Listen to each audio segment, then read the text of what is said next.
ấy đều mệt mỏi, nhưng không khí lại dịu xuống theo kiểu chỉ có trong những ngày đã làm việc hết công suất. Đàm Tùng Vận và Hứa Khải vừa hoàn thành cảnh cuối một cảnh cảm xúc kéo dài đến hơn 2 giờ. Khi đạo diễn hô cắt, Hứa Khải thở phào nhưng vẫn không giấu nổi cảm giác áp lực. Anh nói nhỏ, thật sự hôm nay hơi đuối, cảnh này khó hơn em tưởng. Đàm Tùng Vận quay lại nhìn anh, đôi mắt long lanh nhẹ nhàng, làm tốt mà. Khải, ai cũng thấy hết nhưng cô biết Hứa Khải đang căng thẳng hơn mọi người nghĩ. Mấy ngày nay mạng xã hội liên tục bàn tán về kỹ năng diễn xuất của anh, nhiều bình luận ác ý khiến anh không tránh khỏi áp lực. Cô hiểu cảm giác ấy, vì bản thân cô cũng từng trải qua.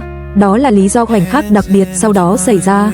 Một khoảnh khắc khiến cả ekip bất ngờ, khiến fan couple bùng nổ và khiến Hứa Khải khắc ghi trong lòng. Khi mọi người đã thu dọn gần xong, một nhân viên kỹ thuật bỗng khều vai Đàm Tùng Vận. Chị Vận ơi, phòng nhạc phía sau chưa tắt đèn, chị có muốn vào thử không? Hôm nay có máy đàn piano mới đấy. Cô bật cười, studio ở phim trường mà có piano luôn hả? Dạ, đạo diễn đặt để quay cảnh sau này. Trong lúc mọi người đang chuẩn bị rời đi, Hứa Khải nhìn vào trong và nói, hay để em xem thử. Đàm Tùng Vận nghiêng đầu, cười dịu dàng, đi thử cũng được, biết đâu tìm được chút niềm vui sau ngày dài. Thế là hai người cùng nhau bước vào căn phòng cách âm nhỏ phía sau trường quay.